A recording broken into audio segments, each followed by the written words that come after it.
Hi, my name is Dr. Joanne Kenny, and today I'm going to talk about the use of neuroimaging technology in schizophrenia. I'm going to talk about the use of neuroimaging or brain imaging technologies in trying to understand schizophrenia and discuss if it can be used to diagnose the condition. Schizophrenia is a very complex disorder with a mix of positive, negative, and cognitive symptoms. A lot of brain imaging research has been conducted in schizophrenia, especially in the last 20 to 30 years with the advent of modern neuroimaging techniques and higher quality brain imaging. So schizophrenia is increasingly viewed as a disorder of brain development, and this research is trying to find what are the differences in the brains of people who have a diagnosis of schizophrenia compared to people without a diagnosis. So as I mentioned, schizophrenia is a really complex disorder, and the causes of schizophrenia are still not fully understood. So we know that genetics, the environment, changes in brain structure and function, and an imbalance in brain chemistry all contribute to the risk of developing the condition. So schizophrenia has a heterogeneous etiology involving a complex interplay between all these factors, between genetics and environmental risk factors.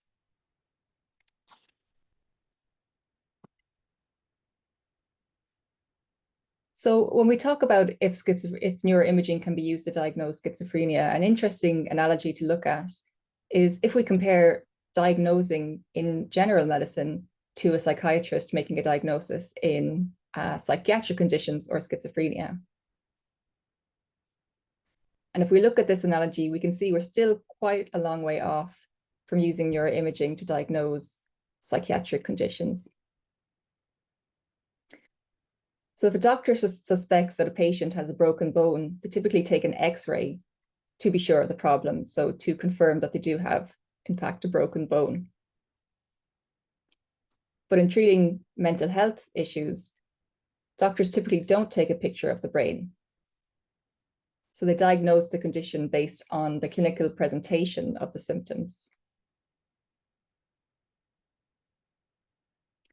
So there's not yet a clinical tool for diagnosing schizophrenia.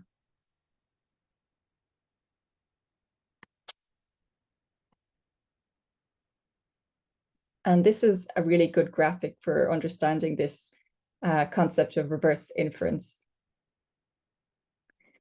So we see a physician can diagnose a patient with an arm fracture based on clinical symptoms.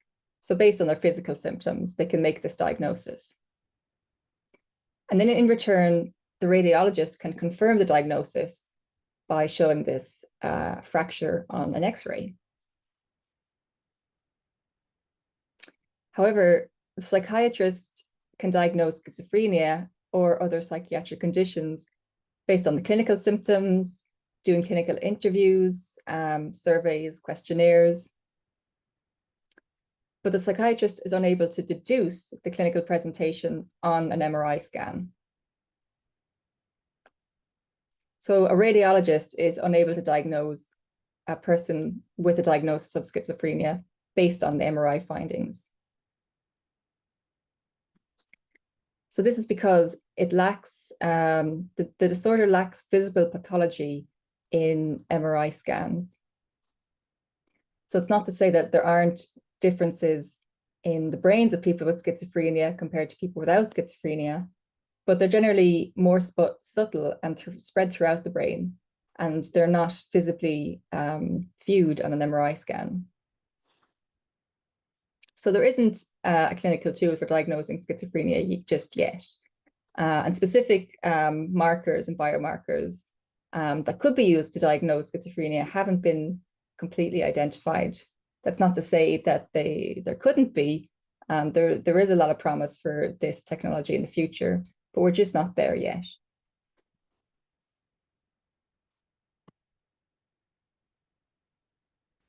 So I'll talk a bit about the brain imaging technologies that are commonly used when studying schizophrenia. So specifically, I'll focus on MRI or magnetic resonance imaging. So MRI is commonly used to study brain structure and function in schizophrenia. It uses magnetic fields and radio waves to provide a detailed scan of the brain, and it's a non-invasive technique. So there's no radiation like in CT scans, but it is an expensive technique.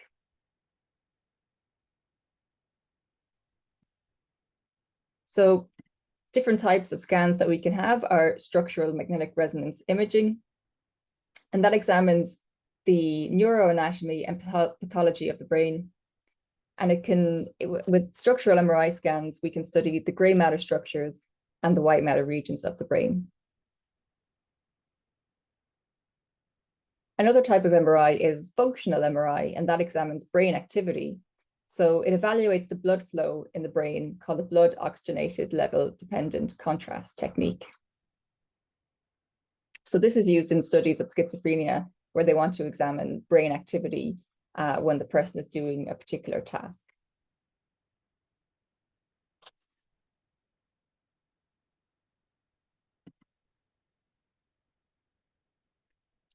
So diffusion weighted imaging is an advanced variant of magnetic resonance imaging. And it's based on the measurement of the diffusion of water molecules. And diffusion tensor imaging is a specific type of modeling of the DWI datasets. It allows us to reconstruct white matter tracks in the brain. And we can study these white matter tracks in more detail compared to a structural MRI scan. So it can provide unique insights into brain network connectivity. So it was developed in the early 1990s, and since then has been applied in a wide variety of scientific and clinical settings, especially, but not limited to, investigations of brain pathology in schizophrenia.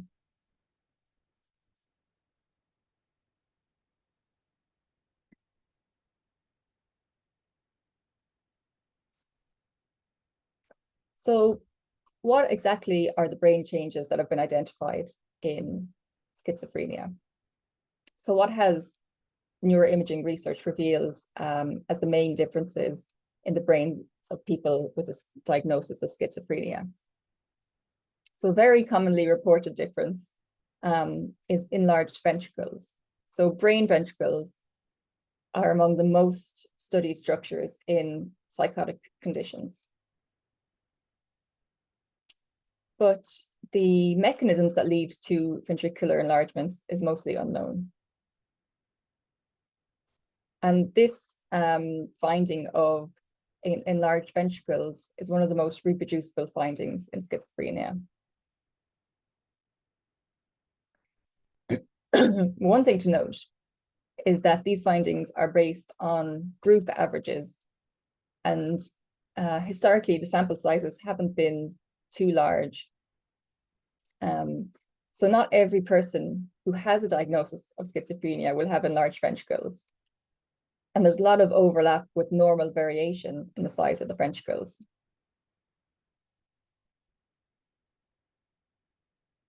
And it's not a consistently reported finding, but it is one of the most commonly reported findings in schizophrenia. So the problem with looking at group averages, when they get a sample of people, a certain number of people with a diagnosis of schizophrenia, and they look at the group averages of their brain scans, is that there's practical problems in using generalized findings from research to interpret results for individual patients. So key issue for many research studies in schizophrenia is that neuroimaging differences are usually quantitative rather than qualitative, and they're evident at the group level rather than at the individual level. So a major objective of future work is to develop personalized psychiatry, which is where the field is going at the moment.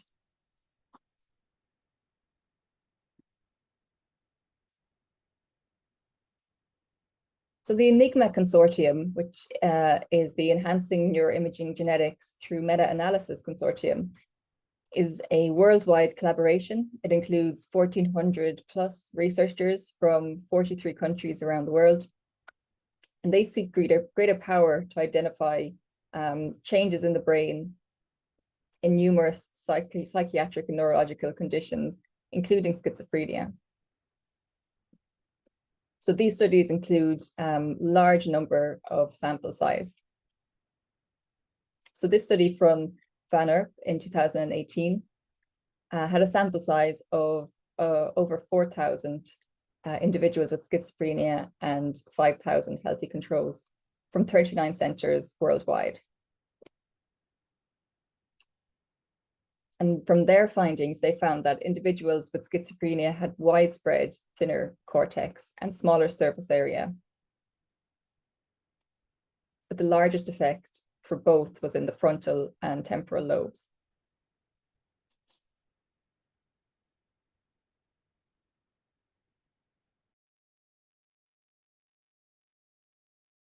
So another study by Van Erp et al., as part of the ENIGMA consortium, looked at subcortical differences in schizophrenia. So this study had about 2,000 individuals with schizophrenia and about 2,500 healthy controls from 29 centers worldwide. And using MRI scans, they reported that individuals with schizophrenia had smaller hippocampus, amygdala, thalamus, accumbens, and intracranial volume. And they also reported enlargement in other regions, such as the caudate, putamen. And we see here the largest difference was in the lateral ventricles.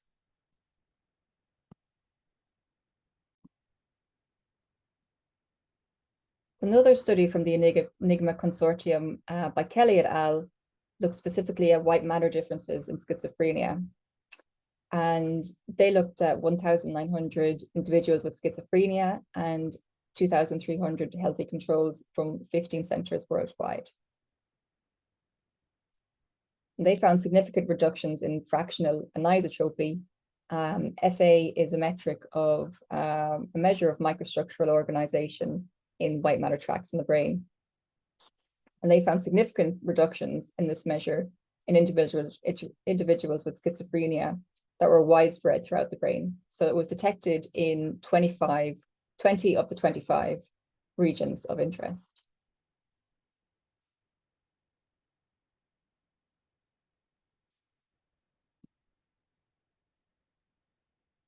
So what are some of the key points that we can take away from all this research that's been conducted using neuroimaging in schizophrenia?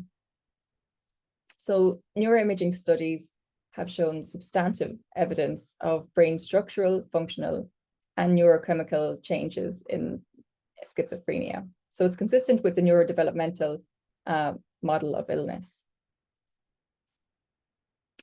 And it seems that these observed changes are not regionally specific, so they're not located in one region, but they seem to be more pronounced throughout the brain. So in the association cortex, like the prefrontal, parietal, and temporal regions, and subcortical regions like the limbic and striatal brain regions. However, at this time, the individually observed changes in the brains of people with psychiatric disorders, they're not sufficiently specific to be of diagnostic value. So neuroimaging studies have the potential to be used for the prediction of outcome and treatment response across several domains of treatment. So what this paper suggests is that future research should pay attention to multivariate machine learning approaches, multi-site consortia for large sample sizes, such as the ENIGMA consortium, for prospective studies, and novel approaches to address emerging models of genetic, synaptic, and neurochemical models of schizophrenia pathophysiology.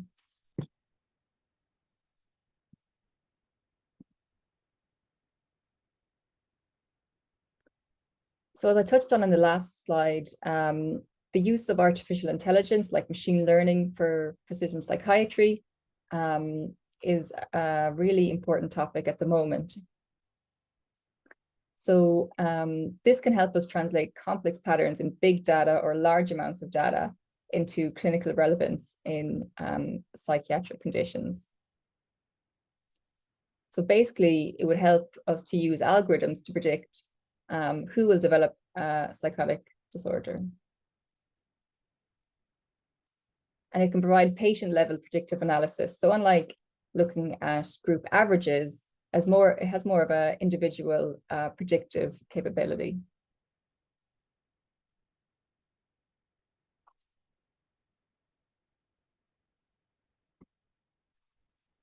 What are some other future directions for psychiatric disorders like schizophrenia? Well, other studies have shown that urbanicity, social status, migration are all risks as well for schizophrenia. And some studies have shown that improved social interactions, movement, and exposure to green space can mitigate the risk for developing schizophrenia. So a recent population-based study in Denmark found that the cumulative childhood exposure to green space is a protective factor that reduces the risk of developing schizophrenia during adolescence and adulthood.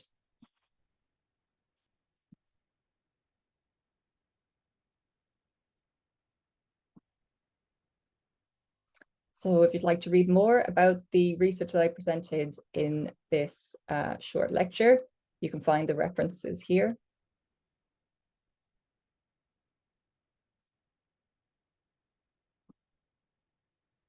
And thank you for watching today. If you have any questions, you can contact this email address here. And if you want to follow me on social media, you can follow me at this.